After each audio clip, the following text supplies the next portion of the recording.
So overnight after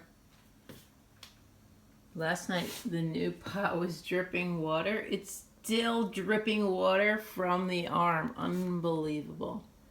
And it literally filled up with water here in this little cap. I thought it was just going to be a few drops of water because it was already dripping for 15 minutes when I left this cap under with a few drops in it, and then it went and filled up. Oh my god, that is so nutty.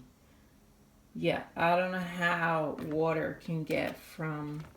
This is a nice kettle, but there's a plastic piece that goes inside when you close the lid, and it has contact with the vapor.